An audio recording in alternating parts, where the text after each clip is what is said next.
5 taon lang namayapa ang ina ng magkapatid. Nag-asawang muli ang kanilang ama. Kaya simula ng araw na yun ay naging masalimuot na ang buhay ni Tala at Alex mula sa pagmamaltrato ng kanilang madrasta. Dali-daling tumakbo si Tala palabas ng bahay nang marinig ang palahaw ng bunsong kapatid. Batid niyang sinasaktan na naman ito ni Josephine. Ilang beses ko nang sinabi sa'yo na ihiwalay mo ang puti sa dekolor. Ang laki mo na pero hindi ka pa rin marunong maglaba. Siyang tama na po yan. Nasasaktan na si Axel. 'Di ba, sinabi ko naman na ako na huwang maglalaban ng damit niyo mamaya. Tinatapos ko lang po ang pagluluto.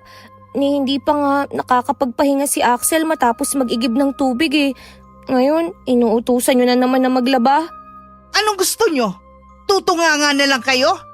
Nagdadahilan ka pa talaga, no? Palibhasa ang tamad niyong magkapatid. Bunso, halika rito. Tumahan ka na, ha? Ate, ang sakit ng likod ko. Ang lakas ng pagkapalo niya. Abay, magsusumbong ka pa talaga sa kapatid mong isa ring tatanga-tanga. Mamaya, isusumbong ko kayo sa tatay nyo. Diyan ka naman magaling eh. Ang isumbong kami kay tatay. Bakit kasi hindi mo labhan yung mga damit mo? Hindi yung utos ka ng utos. Tapos magagalit ka kapag hindi nabanlawan ng maayos. Imbes na maghilata ka buong araw, tulungan mo rin kami sa gawaing bahay. Aba, sumasagot ka na ngayon, ha? Ano bang pinagmamalaki mo, ha?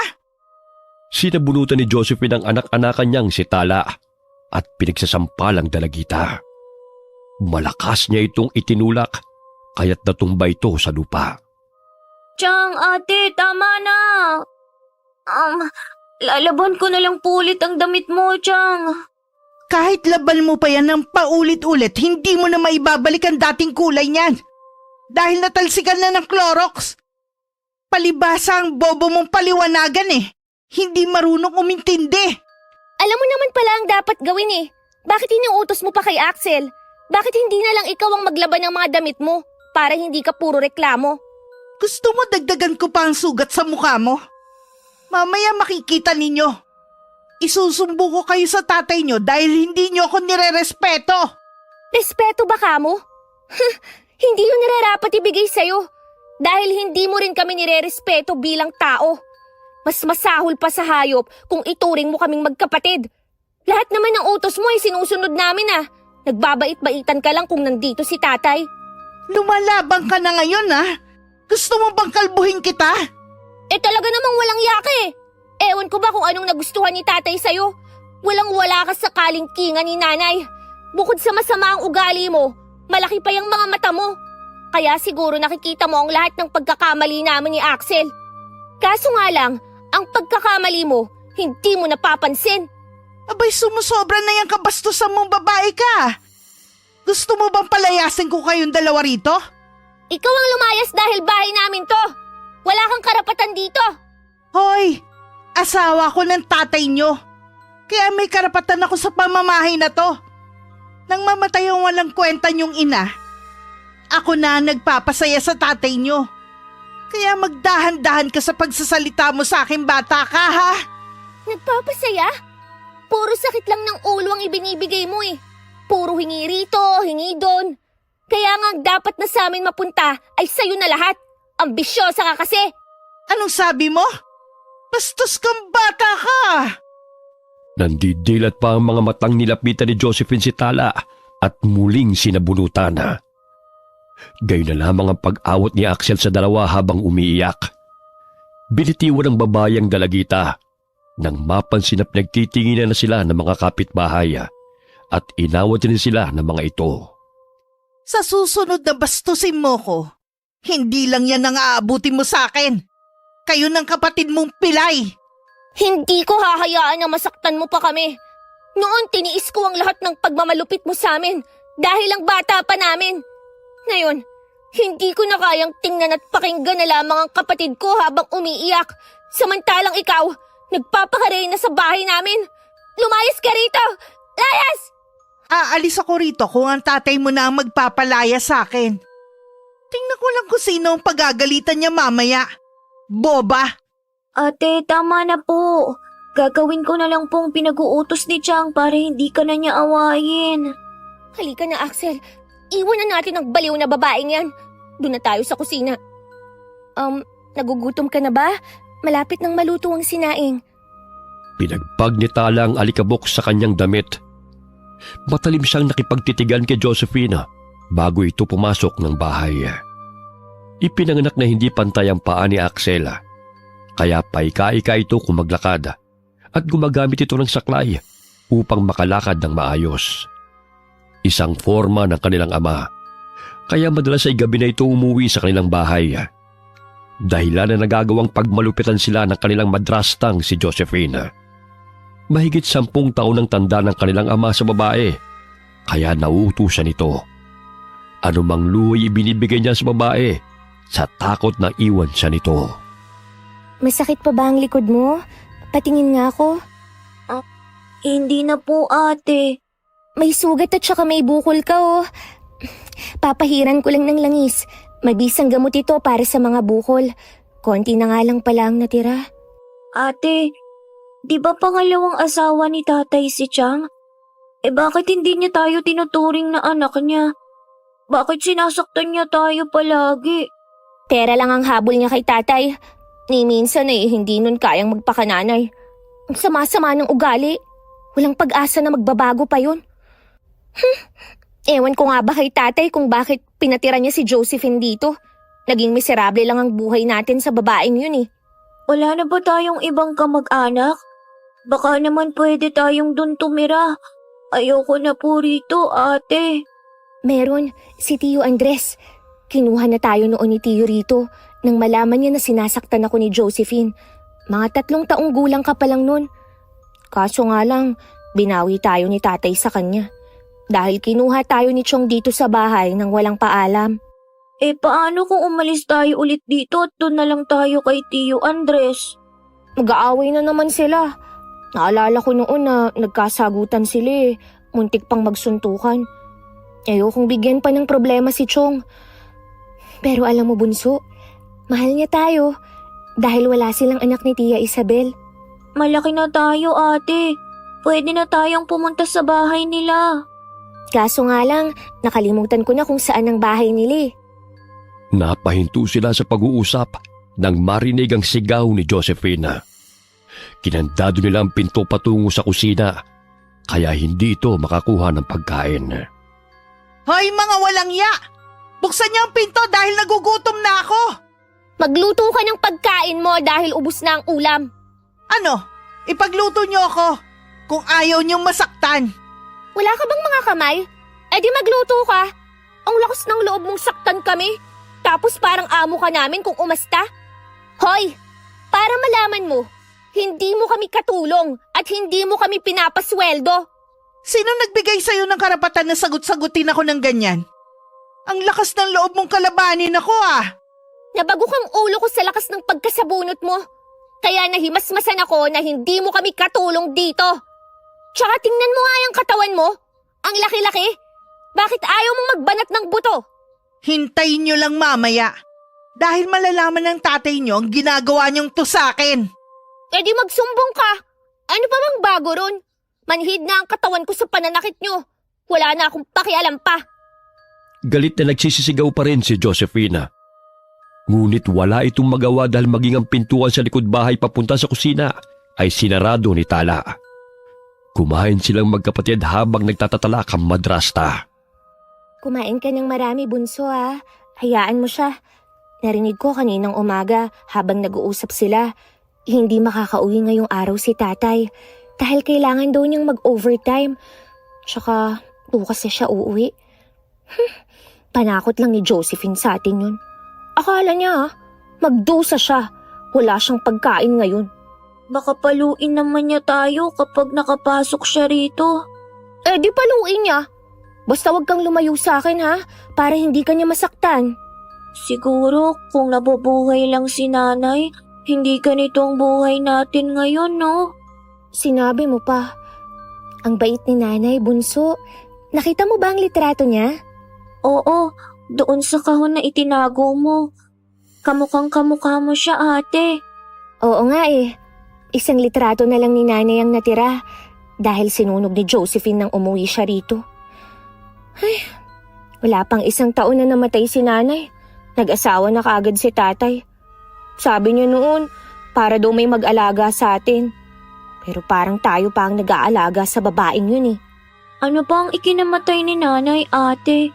Narinig ko noon, cancer sa bituka. Kaya kailangan nating kumain ng gulay at prutas at damihan ng pag-inom ng tubig. Nagsaliksi kasi ako tungkol sa sakit na yan eh. Kaunti pa naman uminom ng tubig noon si nanay, tsaka namamana rin yun. Ate, hindi ko na naririnig ang sigaw ni Josephine. Ano na kayang nangyayari sa kanya? Baka nahimatay na sa gutom. Buti nga sa kanya. Wala nang nagawa si Josephine kundi ang pumunta sa tindahan. Humihilab na ang kanyang tiyan dahil sa matinding gutom, kaya't bumili na lamang siya ng makakain. Mga buwisit na mga batang yun natuto ng lumaban. Palibhasa yun na nakuha nilang impluensya sa pagsama mula sa matandang Iroy na yun. Oh, Inain. Anong may paglilingkod ko sa'yo? Tinawag mo yata ako. Ang lakas naman ng pandinig mo, tanda. Narinig mo pa talaga ang sinabi ko? Narinig kong tinawag mo ang pangalan ko eh. Umalis ka nga sa harapan ko, nabubuwisit ako sa'yo. May kailangan ka ba sa'kin? May lason ka ba riyan? Hoy, aanhin mo naman ba ang lason? May paggagamitan lang ako. Nako, masama yan, Ining. Nakikilala kita. Ikaw yung madrasta ng 2 bata. Abay, may masamang balak ka ba sa mga bata bukod sa pananakit mo sa kanila? Hoy, tanda! Wala akong masamang balak sa kanila. At higit sa lahat, hindi ko sila sinasaktan. Dinidisiplina ko lang ang mga walang modo ng mga batang yun. Ngayon nga, inubusan ako ng pagkain eh. At hindi ako magawang ipagluto, kaya bumili na lang ako ng delata. Aanhin mo naman ang lason na sinasabi mo. Maraming daga sa bahay kaya lalasunin ko. Ganun ba? Hoy, sige, umuwi ka na para mamatay na ang mga daga. Oh, anong connect dun sa pagkamatay ng mga daga? Dahil ikaw ang lason sa bahay ng pamilyang sinira mo, kaya ikaw lang sapat na para mamatay ang mga daga. Buisit kang matanda ka. Hinay-hinay ka sa pananalita mo, Ineng. Baka ikapahamak mo yung matabil mong dila. Ang baho-baho, makaalis na nga rito. Padabog na nilisan ni Josephine ang tindahan. Pangising tinatanaw siya ni Lolo Iroy habang humihit-hit ng tabako. Totoo nga ang sumbong ng mga bata. Masama ang ugali ng babaeng yun. Kawawang Tala at Axel. Ilang sandali pa'y sumulpot sa tabi ni Lolo ang magkapatid. Niyakap nila ang matanda dahil mahigit 1 linggo itong hindi nagpakita sa kanila. Naging malapit sila kay Lolo dahil noon pa man, ito na ang takbuhan nila nung mamatay ang kanilang ina. Lalo na si Axel na sakitin noon. Si Lolo Iroy na ang gumagamot sa bata. Lolo, ang tagal mong hindi napagawi rito Saan ka ba nang galing? Sa kabilang baryo, may ginamot kasi pong kinulam. Namiss ka po namin, Lolo. Kumain na po ba kayo? Ay, oo, Iha. May dala pala akong prutas dito. Sa katunayan, gusto kong ibigay sa inyo itong guyabano. Ay, salamat po, Lolo. Nakasalubong ko yung madrasta ninyo. Abay, ang talim lang dila. Mag-iingat kayo sa kanya dahil wari ko, may masamang balak yun sa inyo. Huwag basta-bastang kumain ng pagkain na inihahain ng kung sino. Opo, Lolo. Ay, siya nga pala. Konti na lang po yung langis na ibinigay niyo sa akin. Meron pa po ba kayo riyan? Marami pa naman. O ito, sa inyo na tong isang bote. Ay, napapansin kong ang dami niyo na namang sugat at pasa Kasi nagpang-abot na naman kami ni Josephine eh. Pero lumaban na po ako. Hindi pwedeng alipustahin na lamang niya kami ni Axel.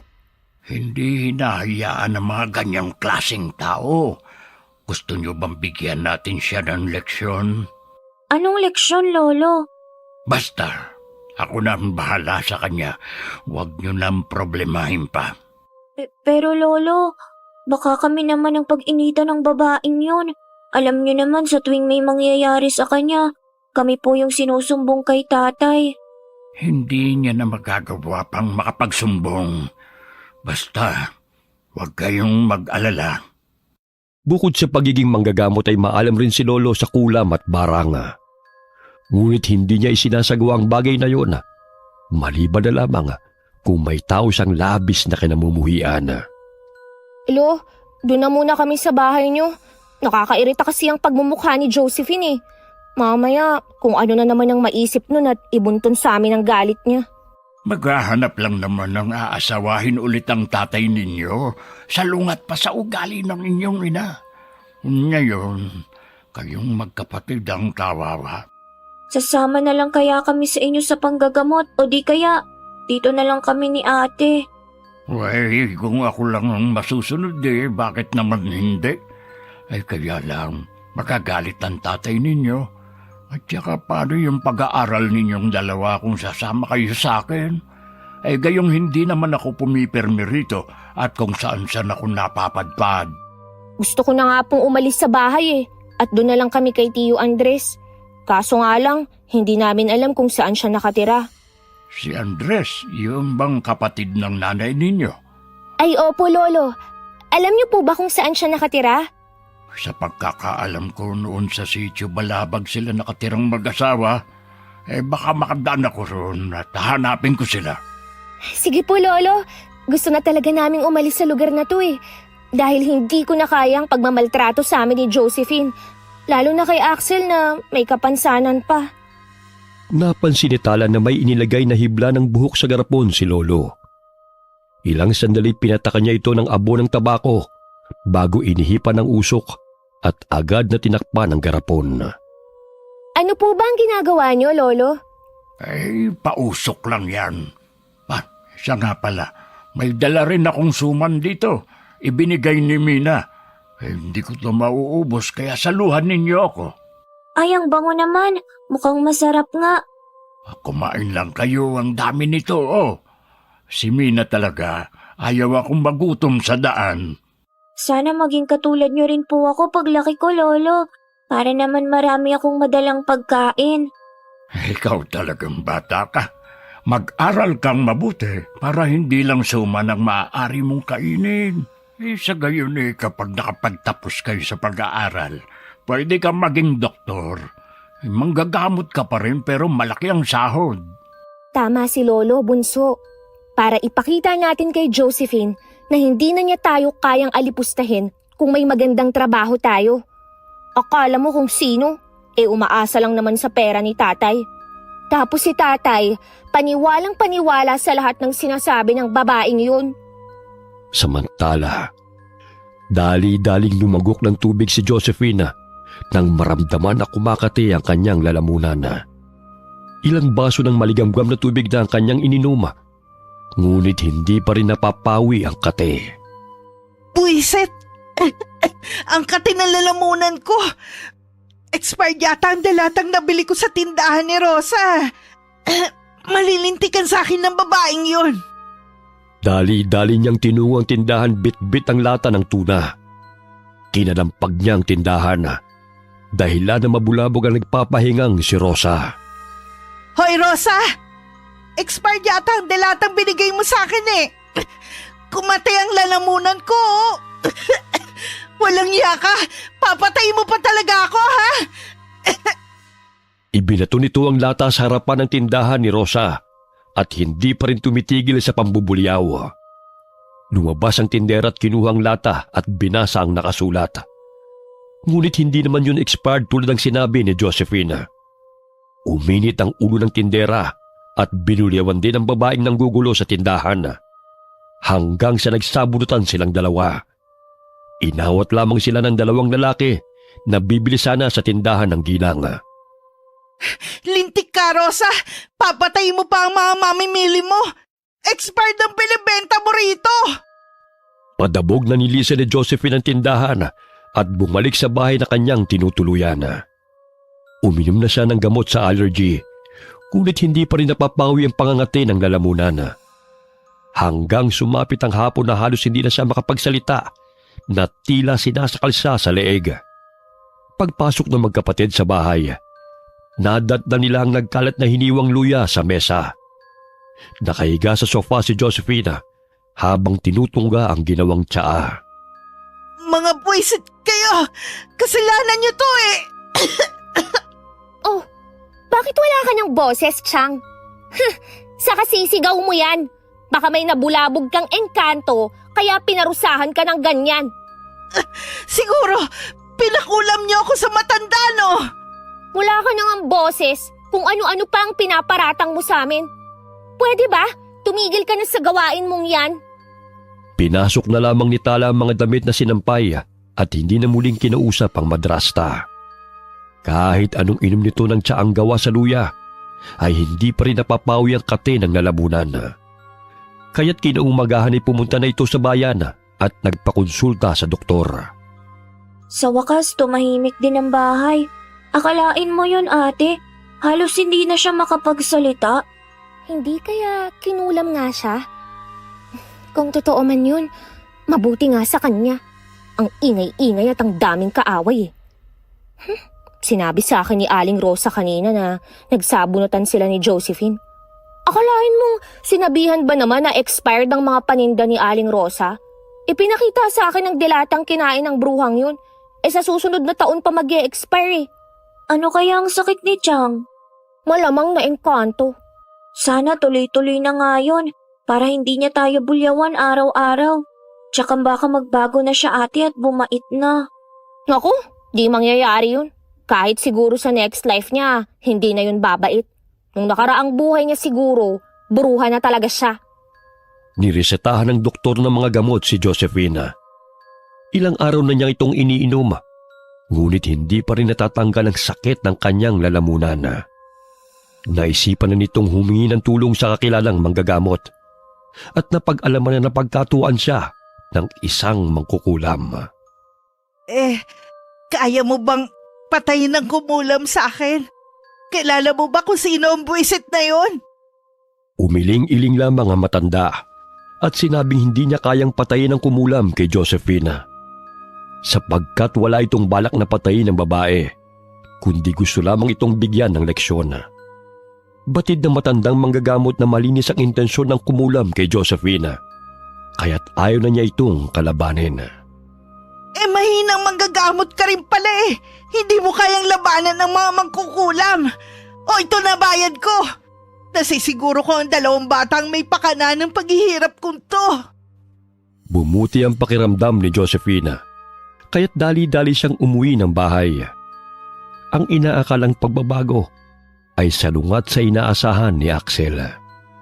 Hoy, mga walang iya kayo! Akala nyo ba hindi ko alam na pinakulam nyo ako? Kaya hindi ako gumagaling kahit ilang tableta na ng gamot ang iniinom ko eh.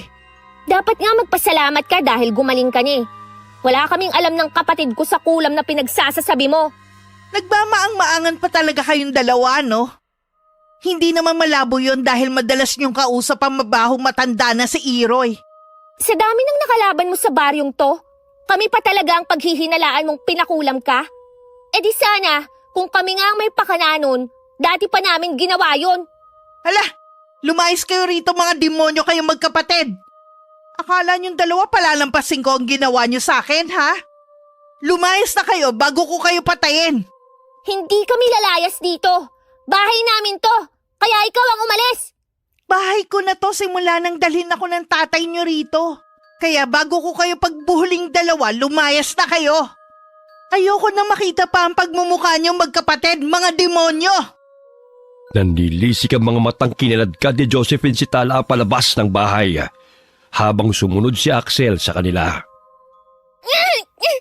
Kung meron mang demonyo sa pamamahay na to, ikaw yung Josephine! Kulang na lang tubuan ka ng sungay dahil sa sama ng ugali mo! Palabang ka talagang bata ka, ha? Kaya dapat sa'yo kalbuhin eh. Matapang ka eh. Ang tagal ko na nanggigigil sa'yo. Bitawan mo ang ate ko! Wala kang karapatang saktan kami! Aray! Ang likod ko! Ang sakit! Pwisit kang bata ka! Halika na ate, baka bumangon pa ang bruhang yan. Hindi na napigilan ni Axel ang sarili na hambalusin ng saklay ang madrasta. Namilipit ito sa sakit na nabitiwan si Tala, kaya't nagkaroon ng pagkakataon ng magkapatid na makalayo. Dinampot ni Tala ang ilang damit na nagkalat sa lupa at dali-daling tumakbo. Salamat, Bunso, sa pagtatanggol sa akin. Walang iya talagang babaeng yun. Ang lakas ng loob na palayasin tayo sa sarili nating bahay. May araw din siya. Babalik tayo rito. At siya naman ang palalayasin natin.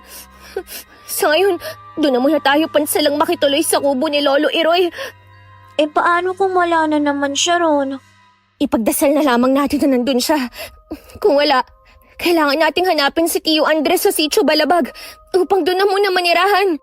Kahit na magsumbong tayo kay tatay na pinagmamalupitan tayo ni Chang, lalabas pa rin na tayong dalawang may kasalanan dahil kakampihan na naman yung bruhang babaeng yun. Konting iyak at drama lang ni Josephine, bumibigay agad si tatay. Wala na tayong magagawa pa, kaya hayaan na natin siya. Pinuntahan ng magkapatid ang kubo ni Lolo Iroy. Ngunit wala roon ang matanda at hindi nila alam kung kailan ang balik nito. Napagpasya nilang maglakbay patungo sa Sitio Balabag kung nasaan ang address ng tiyuhin. Ate, wala tayong pamasahe. Paano tayo makakapunta kina Tiyo? Pwede naman tayong makisakay eh. Diba madalas naman nating ginagawa yun kapag wala tayong baon papuntang paaralan? Ate, mahal pa ba tayo ni tatay? Kasi parang si Chang na lang ang palagi niyang kinakampihan eh. Tapos wala na siyang pakialam sa atin. Nabilog na kasi ng babaeng yun ang ulo ni tatay. Kaya kailangan nating magsumikap para makapagtapos sa pag-aaral. Hanapin natin si Tio Andres dahil siya lang ang makakatulong sa atin. Malayo pa lamang ay kumakaway na si Tala sa truck na paparating. Nakiusap sila sa driver na kung maaari makisakay sila hanggang sa Sitio Balabag. Ngunit ayon sa driver ay hindi rin ang kanyang patutunguhan. Bagamat maaari niyang ibabang dalawa sa kalsada patungo sa baryong yon. Sige po, Manong. Ayos na po yun. Makikisakay na lang tayo ulit sa ibang sasakyan na dadaan, ate. Yun na nga ang gagawin natin. O siya, dahan-dahan sa pag-akyat ha. Baka madulas ka. Nakisakay sa likod ng truck ang magkapatid, palayo sa baryo kung saan sila nakatira. Halos 40 minuto rin ang kanilang nilakbay bago huminto ang truck sa kalsada. Hanggang dito na lang siguro tayo. Dahan-dahan lang, Bunso ha. Marami pa kayang sasakyan ang napapadaan dito? Siguro. Manong, maraming salamat po sa pagpapasakay sa amin ha. Mag-ingat po kayo. Ngumiti ang driver sa kanila at muling pinaandar ang truck. Umpo sa gilid ng daan ng magkapatid hanggang sa mapansin na may sasakyan na dumaan. Subalit nilagpasan lamang sila nito. Sayang naman ayaw tayong pasakyan. Marami-rami pa naman sigurong sasakyan na mapapadaan. Maghintay lang tayo. Ate, parang uulan. Kailangan muna nating sumilong. Naku, ngayon pa talaga umulan. Pumasok na muna tayo sa gubat upang kumuha ng dahon ng saging. Ang lakas ng kulog at kidlat. Natatakot ako, ate. Ngayon lang ako muli nakalabas ng baryo, Bunso. Magtanong-tanong na lang tayo sa mga tao kung saan ang Sitio Balabag. Ate, parang may dumitila sa pa ako. Baka ahas. Namilog ang mga mata ni Tala nang makita ang mabangis na baboy ramo na nasa kanilang tabi. Kaya't hinila niya ang kapatid palayo sa hayop na yun at nagsimula na silang tumakbo sa loob ng kagubatan. Kasabay ng pagbagsak ng malakas na ulan ay tumatakbo sila upang takasan ng dalawang baboy ramo na humahabol sa kanila. Ate, wag mo ko iwan. Ayoko maging pagkain ng mababangis na hayop. Ang saklay mo, huwag mong bibitawan ha. Pwede mo yung ihambalo sa kanila. Ate, malapit na sila. Kakagatin na niya ako. Akin ang isang saklay mo at ihahampas ko sa kanila. Shoo! Lumayo kayo sa amin! Shoo! Shoo! Dumampot ng bato si Axel at inihagi sa dalawang baboy ramo na lumulusob sa kanila. Patuloy silang tumatakbo kahit hindi nila alam kung saan patungo. Hanggang sa makarating sila sa maliit na kuweba at doon sila sumilong. Nasaan na kaya tayo? Malayo-layo na ang tinakbo natin. Mamaya, may mga ahas sa kuwebang ito. Ate, nakakatakot naman ang lugar na to. Sinasabayan pa ng malalakas na kidlat at kulog. Anong lugar na kaya ito? Ayun, parang may napapansin akong tao.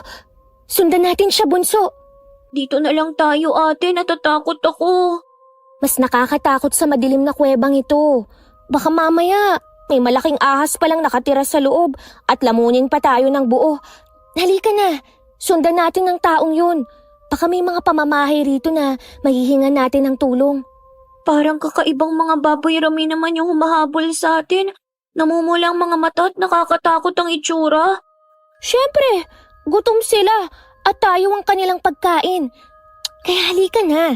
Total, basang-basa naman na tayo eh. Kailangan nating maabutan ng taong yun. Kahit malakas ang ulan ay sinundan ng magkapatid ang tao. Tinatawag nila ito, subalit parang hindi nakaririnig. Bingi kaya siya?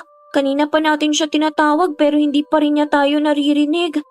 Siguro. Kaya kailangan na natin siyang maabutan. Kay bilis pa naman niyang maglakad. Ate, pagod na ako. Magpahinga na muna tayo. Hindi pwede. Baka mawala siya sa ating paningin. Ang bilis pa naman niyang maglakad. Ipapasa na lang kita. Dito ka na sa likod ko. Napansin ng dalawa na dumaan sa kawayang tulay ang taong kanilang sinusundana. Kaya't dahan-dahang lumakad si Tala sa tulay hanggang sa makaabot siya sa dulo. Sandali lang! Pakiusap! Huminto ka sa paglalakad! Ate, bingi talaga siya. Hindi kanya naririnig. Tawagin mo ulit siya. Hinihingal na ako eh. Pakiusap, huminto ka muna. Tulungan mo kami. Hinahabol kami ng mababangis na hayop kung sino ka man. Napalingon na matandang babae sa kanilang kinaroroonan at napakunot noo. Bahagyang napaatras si Tala nang mapansin ang malapad na bibig nito. Tao kaya siya o aswang? Nakakatakot ang itsura niya. Shh! Huwag kang maingay. Ako na ang kakausap sa kanya. Mga bata, anong ginagawa niyo rito? Manang, hinahabol po kami ng mababangis na hayop eh. Kaya napadpad po kami rito. Sa katunayan, sinundan po namin kayo. Nagbabaka sakaling makahanap ng tulong. Pasensya na kayo dahil hindi ako masyadong makarinig. Sumama na lang kayo sa akin. Basang-basa na kayo ng kapatid mo, oh. Sige po, Manang. Salamat po ah. Malapit na ang bahay namin. Pagpasensyaan niyo na kung hindi ko kayo narinig kung tinatawag niyo man ako. Medyo mahina ang pandinig ko eh. Manang, may mga aswang po ba rito? Sinabi niyang mahina ang pandinig niya, di ba? Kaya huwag ka nang magtanong. Ay, oo nga pala. Ilang sandali pa'y may naaninaw silang kubo. Mula sa bintana ay may nakasilip na dalawang babae na animoy kasing edad ni Tala. Nandito na ang bahay namin. Pumasok na kayong dalawa. Maraming salamat po. Malina ang pangalan ko. Ako po si Tala at itong kapatid ko si Axel. Halina kayo. Huwag na kayong mahiya. Yan pala ang dalawang mga anak ko. Sina Clarita at Clara. Kambal sila. Magandang araw sa inyo. Matalim na sinalubong ng tingin ng kambal ang kanilang mga panauhin. Walang salita ang kumakawala sa kanilang bibig. Ngunit tanging pagtango at senyas ang bati nila sa magkapatid. Umupo na muna kayo rito, ha? At kukuha lang ako ng damit na pamalit ninyo. Huwag na po, Aling Malina. May damit po kami ni Axel. Mabuti at hindi nabasa ng ulan dahil nakasilid sa plastic. Magbibihis lang po kami, ha? Diyan sa kwarto. Pwede kayo magpalit ng damit.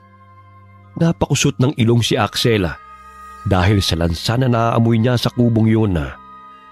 Kaya't hindi niya napigilan ng sarili na bumulong sa kapatid. Ate, ang lansa ng bahay. Tsaka kakaibang kinikilos nila. Hindi nagsasalita ang kambal. Tapos yung ali, bingi. Ikaw nga, Pilay eh. Kaya tumahimik ka nga. Mamaya paalisin pa tayo rito dahil pinipintasan natin sila. Sige na, magbihis ka na. Tapos yung bunganga nila, bakit ang laki? Konti na lang aabot na sa tenga. May ganun talaga. Hindi naman pare-pareho ang mukha ng mga tao. Si Josephine nga, Parang kasing laki ng kwago ang mata nun, di ba? Kaya huwag ka nang magtaka. Gumagabi na, kaya't mas lalong tumindig ang balahibo ni Axel. Nakakaramdam din ng kakaiba si Tala sa kambal dahil matalim itong nakatingin sa kanila at pasinghot-singhot pa ang mga ito at bigla na lamang bubuka ang mga bibig. Aling Malina, hindi ba nagsasalita si na Clarita at Clara? Hindi ka niya narinig, bunso. Kaya wag mo nang ulitin na magtanong. Ang alin ang hindi ko narinig, Ineng? Ho? Yung tanong po ni Axel sa inyo? Ang taong mangingikil. Walang taong nangingikil rito. Tanging kami lang ang namumuhay na mag-iina sa kagubatan. Sinabi ko na sa'yo, bunso, na wag ka nang magtanong dahil hindi ka maririnig. Oo, may punso sa gilid ng kubo. Tsaka naririnig ko naman ang mga sinasabi ninyo Sige po, Aling Malina. Napakamot ulo na lamang ang magkapatid dahil hindi sila magkaintindihan. Iba ang kanilang tanong, iba naman ang sagot ni Malina. Kaya hindi na muling nagtanong pa ang dalawa. Maya-maya'y inihain ng babae ang kanilang hapunan. Inihaw na karne at sopas. Dahil sa matinding gutom, ay agad na sinunggaban ni Axel ang karne. Subalit iniluwa niya ito ng malasahan ng dugo. Parang hilaw pa pong karne, Aling Malina. Bakit mo naman iniluway ang karne? Hindi ka ba nasarapan sa luto ko? Pwede po bang isalang ulit sa apoy? Dumudugo pa kasi. Akin na nga yan, bunso. Kahit anong sabihin mo, hindi ka pa rin niya naiintindihan. Ibinalik ni Tala sa nagbabagang apoy ang karne na kinakain ng kapatid, maging ang nakalagay sa plato niya. Nalalansan din siya sa sopas, kaya't ang saging na lamang ang kinain nilang magkapatid. Ayaw nyo ba sa luto ko, ha? Gusto nyo pagluto ko kayo ulit? Huwag na po kayong mag-abala, Aling Malina. Ayos na po kami ni Axel sa saging. Hindi lang po kami sanay sa malasadong pagkaluto Ate, grabe, sarap na sarap ang kambal sa karne kahit di pa masyadong luto. Alam mo ate, parang hindi sila normal na tao. Umalis na lang kaya tayo rito. Mahinang bumubulong si Axel sa kapatid. Sa tuwing kinakausap naman ni Tala ang babae, ay sumisenya siya upang maintindihan siya nito. Nangangamoy na ang karne. Kunin nyo na at sunog na, Ayoko nang kumain ate, nawalan na ako ng gana. Busog na ako sa saging. Busog na po kami. Ibibigay na lang po namin sa kambal yung karne. O sige, kung gusto nyo magpahinga, bakante sa kabilang kwarto. Doon kayo magkapatid. Sige po. Halika na, Axel. Gusto ko nang magpahingi. Nakakapagod kausap si Aling Malina. Bukod sa pagsasalita, kailangan pang umaksyon. Hinaan mo yung boses mo. Mamaya marinig ka pa ng kambal Malamang, nakakarinig ang dalawang yan kahit hindi nagsasalita. Naunang magpahinga ang magkapatid, samantalang patuloy na kumakain ang mag-iina. Nakangisi pa ang kambal habang nakatingin sa dalawang papasok ng kwarto. Nakakakilabot sila. Paano kung mga aswang pala sila? Basta, kailangan nating maging handa anumang oras. Yung saklay mo, ilagay mo rito. Pwede natin tong panghampas sa kalaban. Ate, napapansin mo ba ang tingin nila sa atin? Ang talim at parang nag-uusap sila sa pamamagitan ng tingin. Hindi ko rin alam kung saan tayo pupunta kung sakaling aalis tayo ngayong gabi. Sumiksik sa tabi ni Tala ang kapatid. Ramdam niya ang takot nito, kaya't niyakap na lamang niya si Axel. Pwede ka nang matulog. Babantayan kita, bunso. Ate, maaari naman tayong dumaan sa bintana. Umalis na lang kaya tayo rito ngayon. Tignan mo sila, parang nag-uusap sila Magkadikit ang kanilang ulo. Isasara ko na muna ang pinto para naman isipin nila na nagpapahinga na tayo. Tapos mauna kang lumabas ng bintana. Sige po, ate. Dahan-dahang lumabas ng bintana si Axel at sumunod si Tala. Nasabit pa sa pako ang suit niyang damit, dahilan na hindi siya kaagad nakababa ng bintana. Ano ba to? Kung kailan ka nagmamadali, doon pa masasabit ang damit ko sa pako. Ate, dalian mo na riyan. Sandali lang. Nasabit kasi ang damit ko sa pako eh. Hinila niya ang damit, dahilan na bigla yung napunit at bumulusok siya pababa ng bintana. Aray! Ang sakit ng tagiliran ko. Ate, halika na. Parang tapos na silang kumain. Sige, tayo na. Ang dilim, saan na tayo pupunta nito? Maghanap tayo ng bahay. Baka meron tayong madadaanan. Hinahawi nila ang mga dahon sa daan. Hindi may kubli ng magkapatid ang takot. Hindi man nila alam kung saan sila patutungo. Ngunit naroon pa rin ang pag-asa na may matatagpuan silang bahay. Ilang sandali pa'y narinig nila ang sigaw ng kambal na animoy nagulat nang wala na sila sa silid kung saan sila nagpapahinga. Bunso, kailangan na nating bilisan dahil alam na nila na umalis na tayo sa kubo. Ate, hindi ko makita ang daan. Sige lang, Bunso. Magpatuloy ka lang sa paglalakad. Ate, sinusundan na nila tayo. Nahihirapan na akong makatakbo. Ipapasa na lang kita sa aking likod. Hampasin mo sila ng saklay kung sasaktan ka nila. Hinihingal na tumakbo si Tala karga ang kapatid. Nakaramdam siya ng pagod, kaya't saglit silang napahinto sa malaking puno ng akasya. Nagtago sila sa malaking ugat ng puno at pasilip-silip na tinatanaw ang mga sumusunod sa kanila. Tangi ang liwanag ng buwan na nagsisilbi nilang ilaw. Napatampal sa bibig ang dalagita nang maninag ang kambal na may bit-bit na palakol. Malapad ang ngisi ng mga ito habang ginagala ang paningin sa paligid. Bunso, mga aswang nga sila. Basta huwag kang lumikha ng ingay ha. Hawakan mo ng mabuti ang saklay. Yan lang ang maaari nating panlaban sa kanila. Natatakot ako, ate. Baka mahuli nila tayo. Shhh! Papalapit na sila. Mahahanap pa rin namin kayo kahit saan man kayo magtago. Gusto niyo pang makipaglaro sa amin, ha? Nakita mo ba si Clarita? Hindi pa. Pero alam kong hindi pa nakalalayo ang mga yon. Doon banda ka maghanap at dito naman ako. Kailangan bukas ay may kakatayin ulit tayo. Sariwang karne na naman ang kakainin. Karne! Gusto ko ng karne ng tao! Pigil hininga ang magkapatid habang nagkukubli sa ugat ng puno. Mahigpit na hinawakan ni Tala ang saklaya upang ihampas yun sa mga aswang na naghahanap sa kanila. Hindi ko sukat akalain na ito ang kahahantungan natin, Bunso. Pero lalaban tayo. Ate, paano kung mahanap nila tayo? Shh! May paparating. May anino, nakita niya tayo. Nandito lang pala kayo nagtatago? Walang nakakatakas sa teritoryo namin. Kay dali lamang na makahanap ng pagkain. Kusang lumalapit. Lumayo ka! Hindi kita uurungan! Ah! Aba, matapang ka ha? Pero hindi na uubra sa akin yan.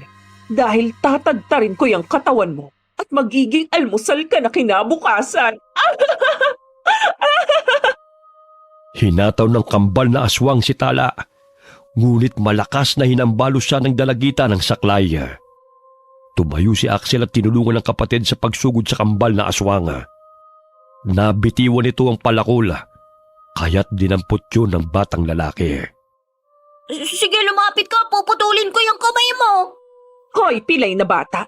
Akala mo talaga makakaya mo ko? Hindi mo nga kayang makalakad ng diretsyo eh. Huwag mong insultuhin ng kapatid ka! Etong saya! Aray, ang mata ko! Ang sakit! Ito pa! Tanggapin mo!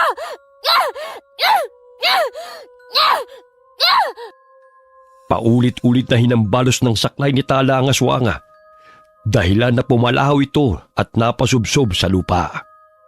Narinig yun ang kambal nitong si Clara, kaya't dali-dali itong kumaripas ng takbo patungo sa kinaroroonan ng kambal nitong aswang. Halika na, Bunso! Kailangan na nating makalayo rito! Ate, dala ko ang palakol. Akin na yan! Ito ang saklay mo! Hindi alintana ng dalawang madulas na daan, basta makalayo lamang sila sa mga aswang na gustong pumatay sa kanila. Hanggang sa mabangga ni Axel ang tao na nasa kanyang harapan. Ate, aswang! Ngayon mo ang kapatid ko! Etong saya! Ah! Hinay-hinay lang mga bata. Lolo Iroy! Lolo, ikaw nga! Lolo, hinahabol kami ng mga aswang. Tulungan niyo po kami. Gusto po nila kaming patayin. Muntik mo pang biyakin ng bungo ko din ah. Ay, teka lang. Bakit kayo narito? Anong ginagawa ninyo sa lugar na ito? Pinalayas kami ni Chang, kaya umalis kami sa baryo upang puntahan si Tio Andres. Kaso nga lang, napadpad kami sa bahay ng mga aswang at hinahabol nila kami ngayon. Oh, huwag na kayong matakot at nandito na ako. May naririnig akong mga sigaw kaya hinanap ko. Mabuti na lamang at naisipan kong gumala dahil sunod-sunod na ang patayan sa baryo Pandakan malapit lang dito. Siguro, yung mga aswang nakambal, sila yung pumapatay. Yung kambal? Naku, makukulit talaga ang mga batang aswang na yan. Walang kadala-dala.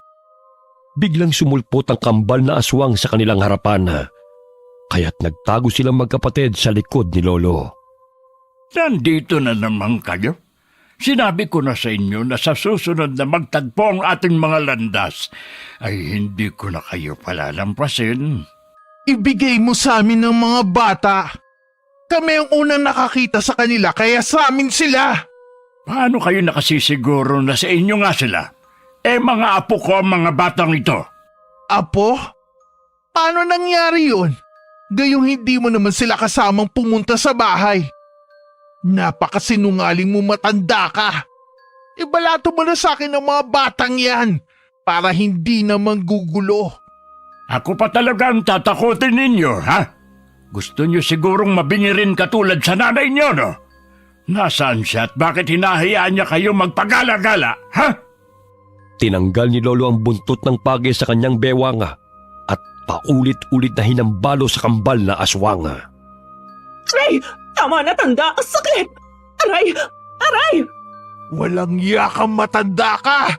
Ubod ka ng pakialamero! May araw ka rin sa amin! Sa susunod, ikaw ang gagawin naming pagkain! Hahalukain ko ang laman loob mo! Tandaan mo yan! Lumapit kayo kung gusto ninyong makuha mga batang ito. Sige, lapit! Aray! Ang sakit! Magkikita pa tayong muli, tanda! Ngunit sa pagkakataong yun, sisiguruhin ko luluhod ka sa harapan ko!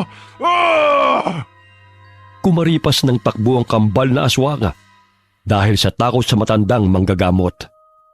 Sinalubong sila ng kanilang ina na nooy nag-aabang sa daan. Sumama na muna kayo sa akin. Hindi pa ako maaaring makaalis sa baryong ito dahil sunod-sunod na salot ang nangyayari dito. Pwede po namin kayong tulungan ni Axel, Lolo. Basta turuan niyo kami sa mga dapat naming gawin. Ang mag-inang yun ay hindi pangkaraniwang mga aswang. Mabuti na lamang at nakatakas kayo sa kanila. Siguro kung hindi kami nakaalis ng maaga ni ate, marahil naging ulam na nila kami. Mabuti na nga lang po, malakas ang kutob ni Bunso eh. Ay siya, sumunod na kayo sa akin upang makapagpahinga na kayo. Ang dami ninyong galos oh. Ang tatalas kasi ng mga talahib. Sigurado ko, mas marami ang sugat ni ate sa paa. Ngayon ko lang naramdaman ng hapdi. Malayo po ba rito ang tinitirhan niyo, Lolo?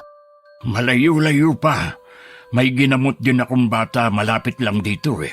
Ay, sigurado akong ang inang aswang ang may kagagawa ng paghina ng bata.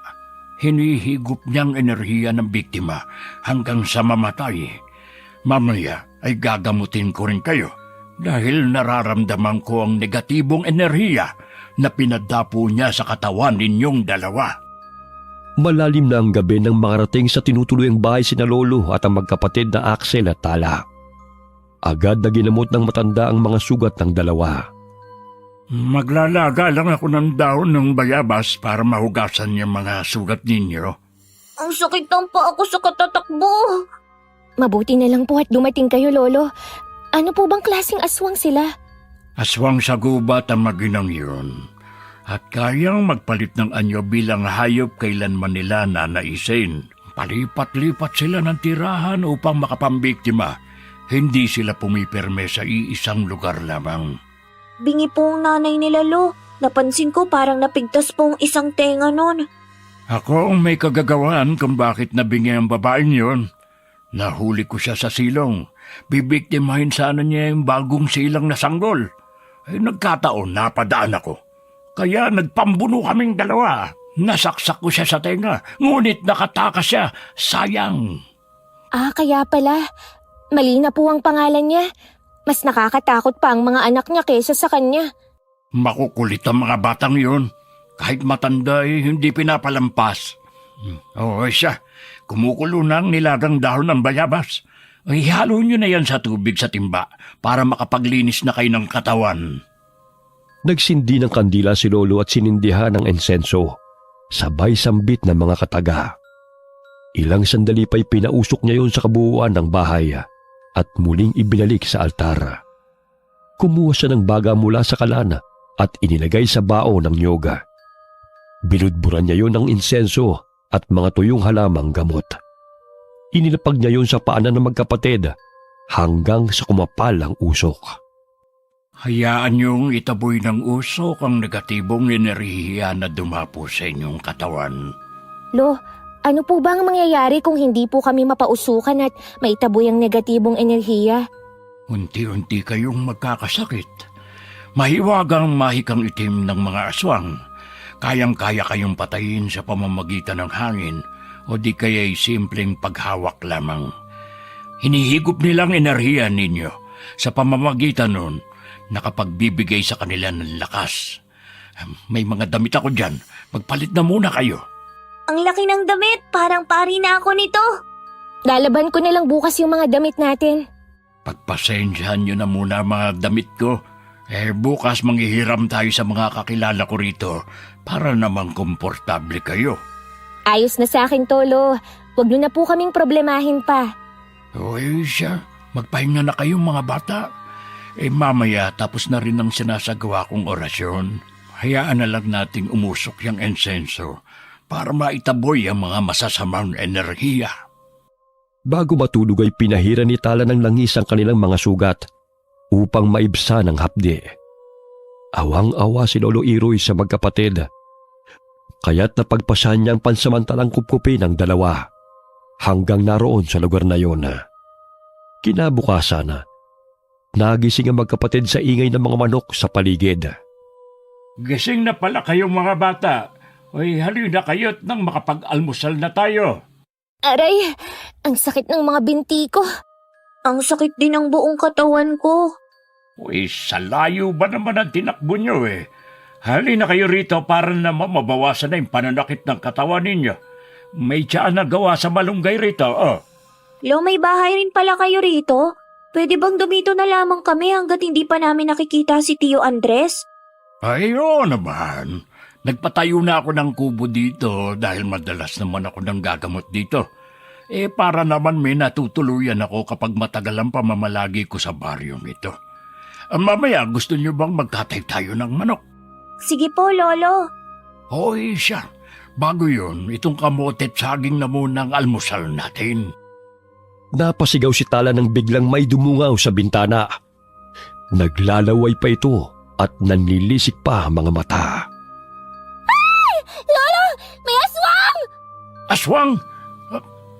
Ay, bata ka Tinubuan ka na ng nervyos. Tumayo ka sa akin! Alis! Alis! Si Lily Nining, kapitbahay natin. Hindi siya aswang. May sakit lang siya pero mabait yan. Lily? Akala ko ang kambal na aswang na. Masayahin niyang si Lily. Natuwa lang siguro nang malaman niya na may bagong salta dito sa baryo. Bakit naglalaway siya? Tapos, parang gusto kong hablutin. Nakakatakot po siya, Lolo. May sakit siya sa pag-iisip. Parang 5 taong gulang na bata sa kabila na 40 na ang edad niya.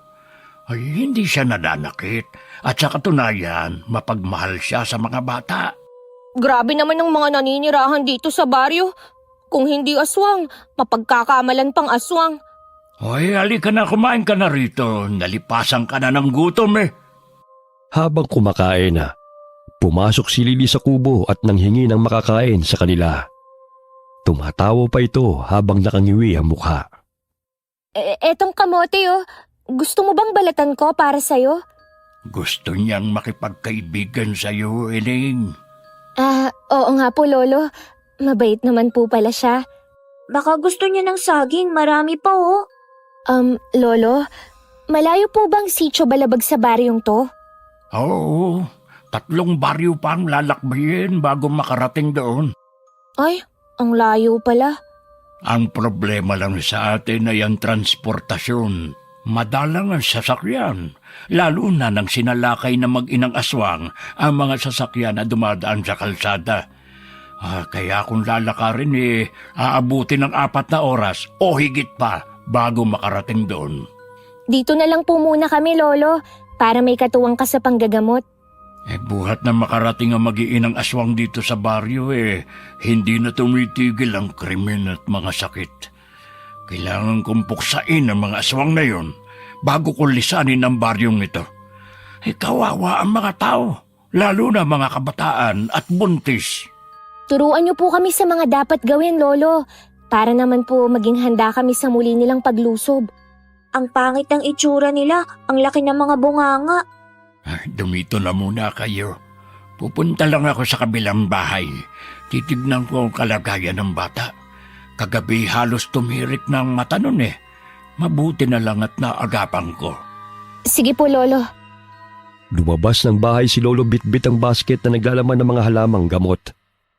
May nakitang makabuhay na halaman sa papag si Axel, kaya kinuha niya yon. Ate Tala, di ba pangontra din itong makabuhay na halaman sa aswang? Ilalagay ko to sa saklay ko.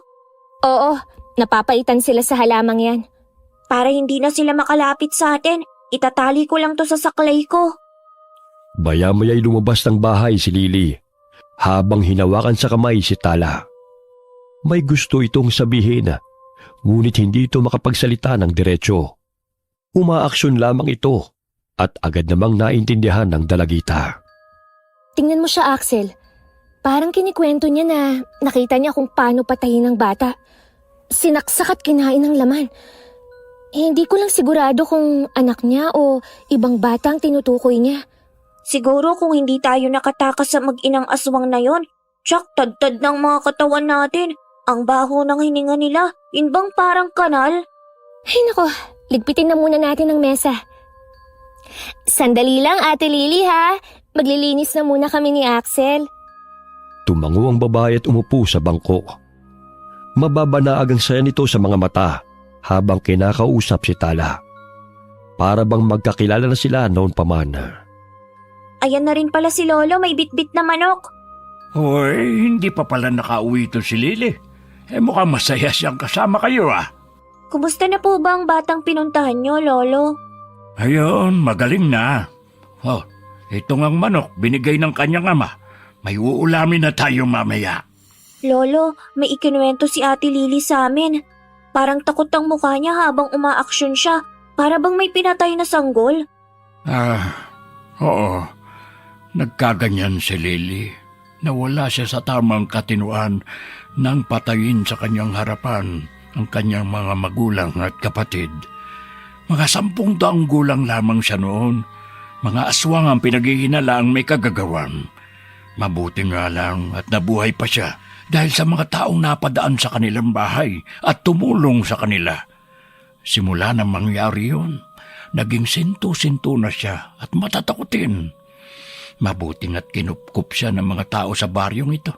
Kaya kahit papano nanumbalik ang kanyang sigla. Kaya naman pala. Nagningning ang mga mata ni Tala nang makita ang punong papaya na hitik sa bunga. Kaya agad siyang lumapit doon. Lo, kaninong papayang tanim na to? Pwede po kaya tayong makahingi para pansahog sa manok?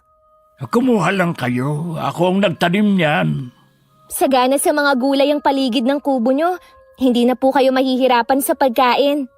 Itong naging libangan ko rito bukod sa panggagamot Naging masaya ang pananatili ng magkapatid sa lugar na yon, kasamang matandang manggagamot. Sumasama sila kay Lolo sa tuwing manggagamot ito sa baryo. Unti-unti silang natuto sa mga paraan ni Lolo upang lunasan ang anumang sakit. Maging ang mga pangontra sa mga masasamang elemento ay naging maalam na silang magkapatid. Ginabi sa pag-uwi si Lolo kasama sina Axel at Tala galing sa panggagamot. Hoy, sinabi ko naman sa inyo na doon na kayo sa bahay eh. Nahirapan ka patuloy, Axel. Ayos lang po ako, Lolo. Sanay na po akong maglakbay ng nakasaklay. Lo, parang may sumusunod sa atin. Naririnig niyo ba ang mga yabag? Magpatuloy lang kayo sa paglalakad, mga bata. Ate, baka aswang ang mga yun. Talasan mo lang ang mga mata mo. Ayun, parang may tumatakbong hayop. Di ba nagaan yung baboy ramong mga aswang? Marahil sila na nga yun. Kinalas ni Lolo ang buntot ng pagi na nakatali sa kanyang bewang at iginala ang paningin sa kasukalan. Maging alisto kayo, mga bata. Alam kong nasa paligid lamang sila. Lo, wari ko yung mga hayop sa paligid. Hindi kaya sila na yan? Makiramdam lang kayo. Sige na, magpatuloy lang kayo sa paglalakad. Naririnig niyo bang kakaibang sipol na yun, ate? Nakakakilabot naman yun. Tinatawag nila ang isa't isa sa paraang yan. Kaya maghanda kayo. May paparating na mga baboy ramo. Axel, umilag ka! Sinugod sila ng dalawang mabalasik na baboy ramo. Dahilan na matumba si Axel. Ngunit bago pa siya napay na mabangis na hayop, ay malakas na hinampas ni Lolo ang buntot ng pagi sa likod nito. Dahilan na umalingaw-ngaw sa loob ng gubat ang atungal ng baboy ramo. Kasamahan mo pala ang dalawang batang yan, tanda. Ngayon sisiguruhin ko na papatayin ko na kayo sa pagkakataong ito. Wala kaming ititira sa inyo. Wala kayong kadaladalang mag-ina. Naghahanap lang kayo ng sakit ng katawan. Ikaw na matanda ang walang kadala-dala. Itigil mo na ang pagtulong sa mga tao. Baka nakakalimutan mong sila ang dahilan kung bakit namatay ang iyong asawa at anak. Isa kang hangal, Iroy! Yun ay dahil sa kagagawa ng katulad ninyong mga masasamang aswang. Niyanggaw ninyo ang asawa kong si Luisa at pinatay ang aking anak. Hindi pa kayo nakontento? Pinaako pa ninyo ang kasalanan na hindi naman si Luisa may kagagawan sa pagkamatay ng mga bata, kundi ang kapatid mong itinuring na kaibigan ng asawa ko. Mga traidor kayo! Kahit anong gawin at sabihin mo, hindi pa rin magbabago na ang mga tao ang pumatay sa mag-ina mo. Bakit hindi ka nalang sumanib sa amin para patayin ng mga tao para makapagiganti ka sa kanila? Napakakitid ng utak mo, Malina. Hindi lahat ng mga tao ay kasing sama ninyo. Hindi magbabago ang isip ko na puksain ang mga aswang na kagaya ninyo hanggang sa huling hininga ko. Hindi ko makakalimutan ang ginawa ninyo sa aking pamilya. Hindi mga taong pumatay sa aking mag-ina, kundi kayong mga aswang. Sinugod ni Lolo ang inang aswanga. Mabilis itong tumakbo upang iwasan ang buntot pagi na hinahambalos ni Lolo. Mula sa puno'y tumalo ng inang aswanga at nilundagan ito si Lolo. Kaya't nagpagulong-gulong sila sa damuhana at nagpambuno. Kung hinahayaan mo lang kami, hindi tayo aabot sa ganito, tanda. Ilang kasamahan ko na ang pinatay mo. Kaya hindi ako titigil hanggat hindi ka rin napapatay. Wala kayong karapatang mabuhay sa mundong ito. Uubusin ko ang lahi ng angkan ninyo na siyang dahilan ng pagkamatay ng mag-ina ko. Hindi ka nag-iisip, tanda. Hindi mo kami kalaban, kundi ang mga taong tinutulungan mo. Huwag mong bilugin ang ulo ko dahil sa baluktot mong paniniwala. Dahil sa kasakiman at kawalang hiyaan ninyo, kaya kayo tinutugis ng mga tao. Sinakal ng inang aswang si Lolo. Kaya't ganun din ang paglaban ng matandang manggagamot sa kanya. Nagpalitan sila ng lakas hanggang sa muli nagpagulong-gulong sila sa damuhana. Samantala, paulit-ulit na hinambalos ni Axel ang saklay sa baboy ramong sumusugod sa kanya. Nandilat ang mga mata ng bata nang biglang nagbago ito ng anyo bilang aswang. Tigilan mo yung paghahampas mo, bata. Ang sakit! Aray! Aray! Akala mo etong sayo! Matapang ka na ngayon, pilay ha? Aray! Aray! Pilay pala ha. Sige, insultuhin mo pa ako dahil babasagin ko yung bungo mo. Papatayin kita! Luluray-lurayin ko yung katawan mo at hahalukayin ko yung lamang loob mong bata ka! Lumundag ito patungo kay Axel. Subalit malakas siyang hinampas ni Tala gamit ang sanga ng kahoy. Dahilan natamaan ito sa panga. Malakas na atungal ang pinakawalan ng kambal na aswang dahil sa sakit. Ang panga ko! Hindi ako papayag na masaktan mo pa ang kapatid ko! Hayop ka! Buwisit kang babae ka! Sana hindi na lang kami nagpatumpik noon at pinatay na lang kita. Ngayon hindi na kayo makakatakas pang muli. Yun kung hahayaan namin na saktan mo pa kami! Sino bang pinagmamalaki ninyo? Ang matanda? Isa rin yung lampa. Muling sinugod ng kambal na aswang si Tala. Ngunit muli siyang hinampas ng dalagitan ng hawak nitong sanga at sinabuyan ng asin sa mata. Aray! Ang mata ko! Axel, magtago ka na, bunso! Ako nang bahala rito!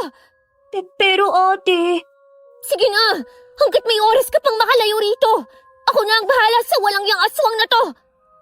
Kinuha ni Tala ang tansong patalim at paulit-ulit na sinaksak sa tagiliran ng kambal na aswang na si Clara. Itigil mo yan! Titigil lang ako kung hindi ka na humihinga!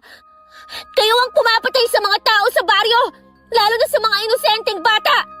Kaya dapat lang sa inyo ang mamatay! Nay! Tulong! Tulong! May rason kung bakit kami naligaw ni Bunso sa baryong ito! Yun ay ang puksain ng mga kagaya niyong mga aswang! Hindi kayo magtatagumpay! Muling inundayan ng saksak ni Tala sa dibdib ang kambal na aswang na si Clara.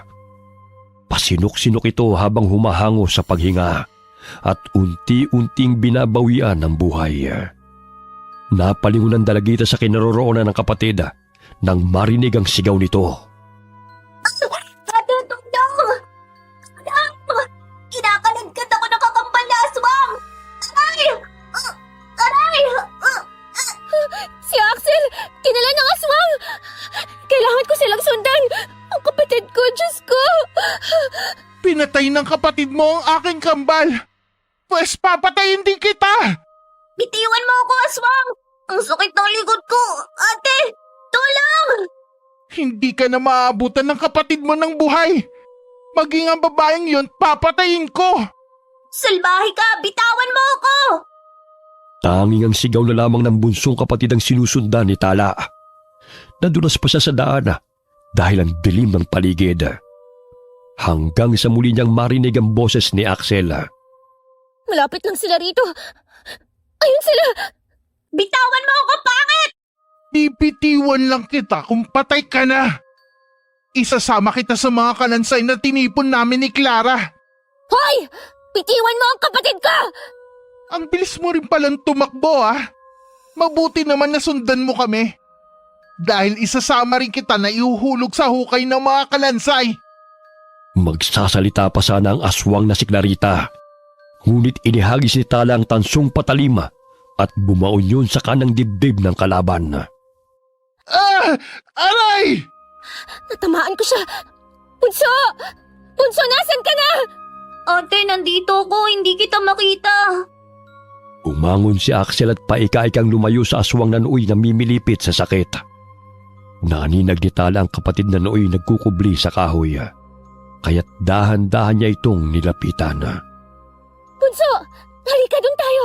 Kailangan na nating makaalis dito! Nasisingot ko ang masangsang na amoy. Sigurado akong dito nga ang imbakan nila ng mga bangkay. Ate, may nakuha akong matigas na bagay. Ito. Buto yan ng tao, Bunso! Ay, pero pwede naman tong panghampas sa kanya. Nabitawan ko kasi ang saklay ko. Magtago na muna tayo. Mamaya susulpot na naman ng aswang na yan eh. Napatay mo pa talaga ang kapatid niya? Siguro, nanghihina na yun nung iwan ko eh. Sige, magtago kayo! Pero hindi na kayo makakalayo pa! Naamoy ko ang lansa ng dugo niyo magkapatid! Kaya pagbutihin niyo magtago dahil kapag nahuli ko kayo, Dudurugin ko talaga ang mga bungo nyo at lalantakan ko ang mga utak nyo! Andiyan na siya. Akin niya ang buto. Magtago ka lang dyan, ha? Nanginginig ang katawan ni Axel habang nagkukubli sa likod ng puno. Napagtanto niya na hindi sapat ang mga pangontra tulad ng halamang gamot upang labanan ang aswang. Kinakailangan ng tibay ng loob at malakas na katawan. Ate, nandyan na siya. Parang asong pasinghot-singhot, oh. Shh! Naaninag ko ang butas. Doon nga nila itinatapon ng mga kalansay. Ang sangsang ng amoy. Pigil ang hininga na magkapatid habang nagkukubli sa likod ng puno. Ilang sandali pa'y pinalo ni Tala ang ulo ng aswang gamit ang hawak nitong buto. Ngunit nasanggayon ang kalaban at nagpambuno silang dalawa. Nagpagulong-gulong sila hanggang sa bumagsak sila sa butas kung saan naroon ang mga kalansay. May tubig pa roon, dulot ng ulan noong nakaraang araw. Ate Tala! Tumakas ka na, bunso! Walang makakatakas sa inyong dalawa. Maging ang kapatid mo'y lilibing ko rito! Ikaw ang ililibing ko rito! Ah! Aray! Kung kaya mo akong takasan, edi napakaswerte mo. Hindi ko hahayaan na makawala ka pang muli.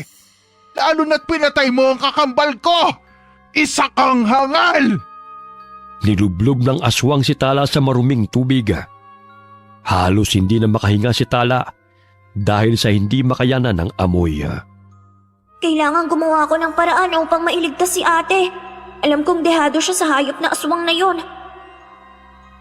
Lampas dibdib ng dalagita ang tubig, kaya't habol-habol ang kanyang paghinga sa tuwing hinihila siya ng aswang pailalim. Bukod sa malansang amoy, ay halos mamatay siya sa pagkakasakal nito sa kanya. Nagkataon na nilublob ng aswang si Tala sa tubig, gayon din ang paghambalos ni Axel gamit ang sanga sa ulo nito. Dahil sa lakas ng paghampas, ay nawala ng balanse ang aswang at nabitiwan nito si Tala.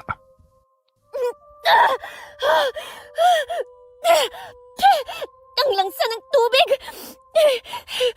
Bunso, nasan ka na? Ate, nandito ako! Abutin mo tong sanga para makaahon ka riyan! Nawala ng malay ang aswang, kaya bilisan na natin! Eto, abutin mo! Maghanap ka ng mas mahaba pa riyan! Nadudulas sa kamay ko eh! Sige, sandali lang. Akala mo makakatakas ka pa, ha? Papatayin kitang babae ka! Kailangan ko ng sandata. Pwede na tong bungo. Malakas na pinukpok ni Talang nakapanyang bungo sa ulo ng aswang, dahilan na napatras ito. Kumuha rin ng buto ang aswang at naghampasan silang dalawa. Etong saya! Akala mo talaga hindi kita lalabanan, ha? Ikaw ang nababagay na ilibing dito, kasama ng mga kalansay! Isasama kita! Hindi kita mapapatawad sa pagpatay mo sa kapatid ko! Eh kung nagpapakabait kayo, sana hindi nyo aabutin to! Ate, ito na. May nahanap na akong baging, abutin mo. Hoy bata! Huwag ka nang mag-aksepa ng panahon dahil maging ikaw isasama ko rito! Halika rito! Dahil ikaw ang isasama ko sa mga biniktima niya! Humigop ng hangin si Tala bago lumublob sa tubig. Hinila niya ang paa ng aswang, kaya't natumba ito at kinampay nito ang mga kamay. Tingnan ko lang kung makakahinga ka pa. Ang daldal mo eh. Higupin mo ang lahat ng tubig para tumahimik ka na. Ate, ano nang nangyayari dyan? Ayos lang ako rito, bunso. Huwag mo na akong alalahanin. Patay na ba ang aswang, ate? Konti na lang siguro. Malulunod na to. Ilang sandali pa'y tumigil ang aswang sa pagkampay ng kanyang mga kamay. Kaya't binitiwan siya ni Tala. Nasaan ka ba, bunso? Nandito ako, ate, oh. Abutin mo tong baging, dali. Sige, hilahin mo, bunso. Ang dulas pa naman ng lupa. Sige pa. Konti na lang. Ay, ang bigat mo, ate. Ay, salamat, bunso. Muntik na ako mapatay ng aswang na yan. Halika na, balikan na natin si Lolo. Saan tayo dadaan? Ang dilim-dilim. Parang sa bandang kaliwa. Hindi ako sigurado pero subukan na lang natin. Ay, ang baho! Grabe! Nakakasuka ang lansa ng tubig. Doon nila itinatapon ang mga kalansay ng mga biktima nila. Saglit silang napatigil sa paglalakad. Nang may naaninaw ng mga taong naglalakad na animoy may hinahanap. Nagulat sila nang biglang sumulpot sa kanilang harapan ng lalaki at kinaladkad si Tala sa pag-aakalang siya ang aswang. Aray! Bitiwan mo ako! Hindi ako aswang! Ano hindi? Kasing baho mo ang aswang na nagpapagala-gala sa baryong ito. Ngayong nahuli na kita, hindi ka na makakatakas pa. Ang dapat sa inyo, pinapatay! Bitawan mo ang ate ko! Hindi siya aswang, nagkakamali ka! Abat may kasama ka pang lamang lupa, ha? Maniwala ka sa amin! Hindi po kami aswang ng kapatid ko! Naging kami ay hinahabol ng mga aswang na sinasabi nyo! Nagkukunwari pa kayo! Ayaw kitang saktan, pero kung hindi mo bibitawan ang ate ko, mapipilitan ako hampasin ka! Buong lakas na hinambalos ni Axel gamit ang buto ang kamay ng lalaki. Dahilan na mabitiwan ito ang dalagita. Magkahawak kamay na tumakbo ang magkapatid mula sa mga taong tumutugis sa mga aswang. Bilisan mo, bunso! Napagkamalan patuloy tayong mga aswang! Doon tayo! Parang walang nakaabang doon! Pagod na ako, ate. Ang sakit-sakit na ng paa ko. Konting tiis na lang! Kailangan nating makalayo rito bago pa tayo mahuli ng mga lalaking yun! Pag minamalas ka nga naman, oh. Ayun! May malaking bato! Doon na muna tayo magtago!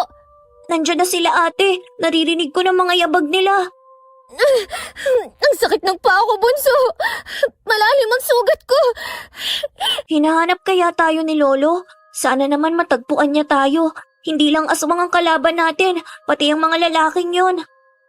Pigilang iyak ni Tala dahil sa sakit ng kanyang sugat. Malaki ang hiwa sa kanyang talampakan nang maapakan niya ang nakausling bato. Nakahinga sila ng maluwag nang maramdaman na nakalayo na ang mga kalalakihan. Dito na lang muna tayo, bunso. Hanggang sa sumapit ang umaga. Hindi naman natin alam kung saan tayo pupunti. Opo, ate. Masakit pa ba ang paa mo? Oo, bunso. Malaki ang hiwa sa talampakan ko. Pero kaya ko pa naman. Bukas, maghahanap tayo ng halamang gamot dito sa gubat. Niyakap na lamang ni Tala ang bunsong kapatid. Hindi niya namalay na pumatak ang kanyang mga luha dahil sa pag-aalala sa kaligtasan nilang magkapatid. Ay, hindi ako susuko, bunso. Para sa'yo. Kailangan nating lumaban sa anumang pagsubok na dumadating sa ating buhay. Ikaw na lang ang meron ako. Kaya hindi ko hahayaan na masaktan ka ng kahit sino. Sumapit ang umaga. Nagising ang magkapatid dahil sa liwanag na tumatama sa kanilang mukha. Papungas-pungas na bumangon ang dalawa hanggang sa matanaw nila ang puno ng malunggay, hindi kalayuan sa kanilang pinagkukublian. Ang lapit lang pala ng malunggay sa atin. Kaso ang dilim-dilim kagabi kaya hindi natin napansin.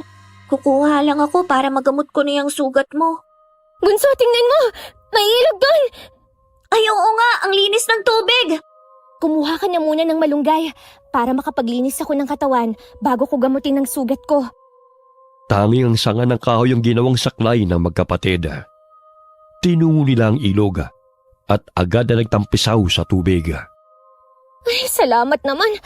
Hindi na ako mabantot katulad kanina. Napagkamalan patuloy akong aswang. Anong lugar na kaya to? Walang katao-tao pero aswang meron. Akin na yung dahon ng malunggay para magamot ko na tong sugat ko. Baybayin kaya natin ang ilog. Baka may mga pamamahay tayong makita. Sana naman hindi na bahay ng aswang. Parang ayoko nang humingi ng tulong. Baka magkamali na naman tayo eh. Subukan na lang natin, ate. Magtago na lang tayo ulit kung mapaghihinalaan nating aswang. Sige, halika na. Pahinto-hinto sila habang binabagtas ang ilog. Mahigit 1 oras na silang naglalakad, ngunit hindi pa rin sila nakakakita ng tao. Hanggang sa may matanaw silang kubo. At sa labas nun ay may mga naglalaro mga bata.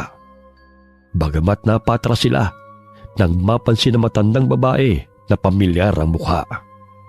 Magtago muna tayo, bunso. Parang si Malina yun eh. Ang inang aswang ng kambal. Tingnan mo, parang papunta siya sa kubong yun. Hindi kaya may mga kasamahan pa sila? Umalis na tayo rito. Delikado ang lugar na ito, bunso. Ayun, pumasok nga siya sa kubong yon. Kaya siguradong bahay nila yon.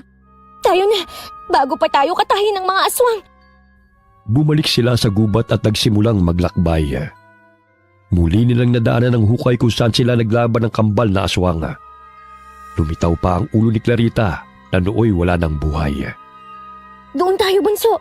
Mas ligtas pa tayo sa gubat dahil meron tayong mapagtataguan. Ate, makakaligtas pa kaya tayo? Siyempre naman, huwag kang mawalan ng pag-asa. Ano na kaya ang nangyari kay Lolo? Nakaligtas kaya siya mula kay Malina? Buhay pa ang ina ng kambal. Sana naman, nasa maayos na kalagayan si Lolo. Halos mawala na ng malay si Tala dahil sa pagod. Dumidilim na ang kanyang paningin dahil sa sakit ng kanyang sugat sa talampakan. Bigla na lamang siyang natumba, kaya't impit na iyak ang ginawa ni Axel dahil sa nangyari sa kapatid. Ate, gumising ka! Huwag mo akong iwan! Bunso, hanapin mo si Lolo. Hayaan mo na ako rito. Hindi kita iiwan, bumangon ka na riyan! Hindi ko na kaya. Sige na. Kapag nahanap mo na siya, balikan mo ako rito. Ilang sandali pa'y tuluyan nang nawala ng malay si Tala. Maya-maya'y may dumaang mag-ama na nangangahoy, kaya't tinulungan sila ng mga ito. Napabalikwas ng bangon si Tala nang maramdaman na may dumampi sa kanyang mukha. Lolo? Lolo, buhay ka! Mabuti na lamang at nakita kayo ni na Damian at Nestor. Hinanap ko kayo buong magdamag. Akala namin kung napano na kayo, Lolo. Nasaan po si Axel? Ayun, kumakain. Oh, masakit pa ba ang mga sugat mo? Ay, kumain ka na muna. Ipinagluto kita ng lugaw. Ate, mabuti at gising ka na. Gusto mo bang subuan kita? Wag na. Kaya ko ang sarili ko. Tsaka ipagpatuloy mo na ang pagkain. Tapos na ako. Buti na lang hindi aswang ang tumulong sa atin at kakilala pa ni Lolo. Magpahinga na muna kayo. At ako'y kukuha ng mga halamang gamot sa gubat. Mag-iingat po kayo, Lolo. Pinuntahan ni Lolo ang lugar kung saan sinabi ni Axel. Tumambad sa kanyang paningin ang hukay kung saan naroon ang mga kalansay. Kabilang naroon ang bangkay ng aswang na kambal na nakalaban ni Tala. Dumiretso si Lolo sa kubo sa tabi ng ilog, kung saan huling nakita ng magkapatid si Malina. Napag-alaman ni Lolo na hindi yun pamilya ng aswang, kundi humingi lamang ng tulong ang inang aswang. Bagamat nang bumungad sa paningin ng may-ari ng kubo ang itsura ni Malina, ay tumanggi itong tulungan ng babae. Kailangan kong magpausok ng insenso. Sa gayon ay mawala ang negatibong enerhiya na iniwan ng aswang na yon. Gusto pa talagang bigyan ng sakit ang pamilyang naninirahan sa kubong ito. Nagsagawa ng orasyon si Lolo at may ibinigay na insenso sa mga magulang ng bata. Tuwing gabi dapat silang magpausok upang maitaboy ang negatibong enerhiya na siyang nagbibigay ng sakit sa pamilya. Sinunod na mag-asawang habili ni Lolo, kaya nabigo ang inang aswang sa masamang balak nito. Hoy, tanda! Pati ba naman dito sinusundan mo ko? Wala ka nang ginawa kundi ang pakialaman ako! Dahil ikaw ang nagpapakalat ng sakit sa baryong ito.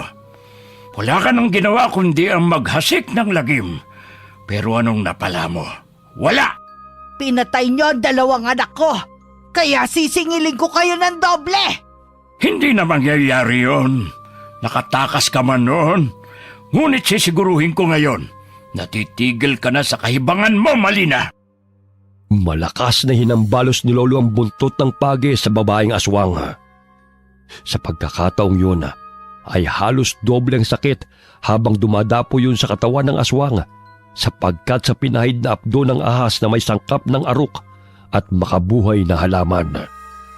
Sa tuwing hinahambalo siya ng buntot ng pagi, ay nananalitay sa katawan ng aswang ang pait na tila kinukuryente ito. Ay! Anong ginawa mo, tanda? Tigilan mo yan! Ikaw ang tumigil dahil wala ka nang ginawa kundi ang maghasik ng kasamaan. Ikaw ang dahilan kung bakit namatay ang mga anak mo. Walang dapat na sisihin kundi ikaw. Ang sakit! Tama na! Tama na! Damhin mo ang sakit ng bawat hampas na dumadapo sa iyong katawan. Kulang pang kabayaran ng buhay mo sa bawat pamilyang pinagkaitan mo na makasama ang kanilang mga mahal sa buhay. Dahil sa inyong mga halangang kaluluwa, maraming pamilyang naghihinagpis. Bawa ka! Hindi ko na kaya ang sakit! Ngayon mo sabihin sa akin kung bakit kailangan kong sumanib sa inyo. Gayong wala namang kahantungan ng mga ginagawa ninyong kasamaan, kundi kaparusahan at kamatayan. Tama na! Hindi ko na kaya! Gumapang palayo si Malina dahil sa panghihina ng katawan. Halos lumuhod siya sa pagmamakaawa sa matandang manggagamot dahil hindi na nito makayanan ang sakit. Gumuhit ng krus sa lupa si Lolo, sabay na umusal ng orasyon. Anong ginagawa mo, tanda? Bakit parang hindi ako makahinga? Itigil mo ang orasyon! Nasasaktan ako! Hindi kita papatayin ngayon. Ngunit unti-unti kang gagapang sa lupa at mararamdaman mo ang bawat sakit na pinaramdam mo sa mga biniktima ninyo, kasama na ron ang asawa at anak ko.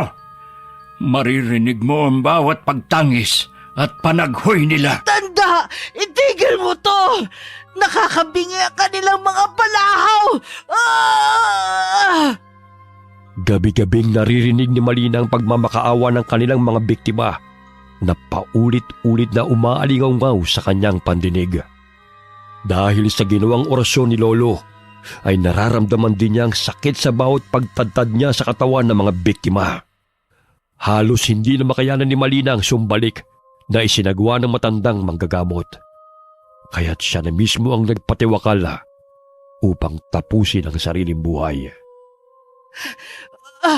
Walang yakang matanda ka! Pero hindi ka magwawagi sa pagpapahirap sa akin!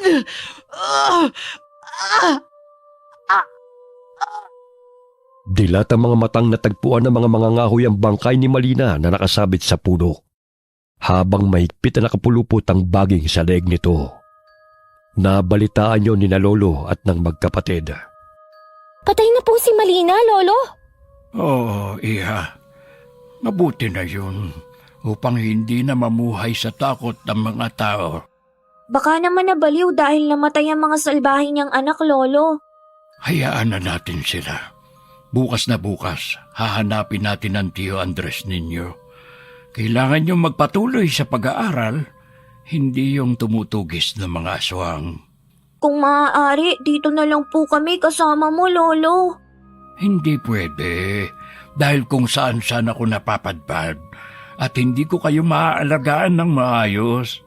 Maghahanap po ako ng trabaho, Lolo. Doon na kayo sa tiyo ninyo. Maaalagaan niya kayo at mapag-aaral. Huwag nang matigas ang ulo, mga bata, ha? Kinabukasan hinitid ni Lolo Andres sina Tala at Axel sa sitio Balabag, kung nasaan ang tiyo ng dalawa. Masaya silang tinanggap ng mag-asawa at pinangako ang pag-aaralin sila.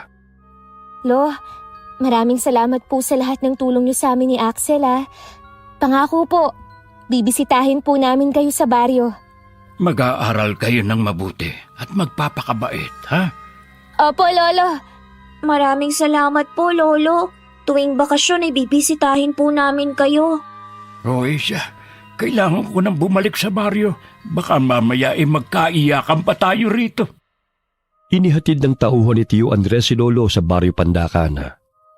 Napag-alaman din ng ama na magkapatid na doon na sila naninirahan sa sitio Balabaga, kaya sinundo sila nito.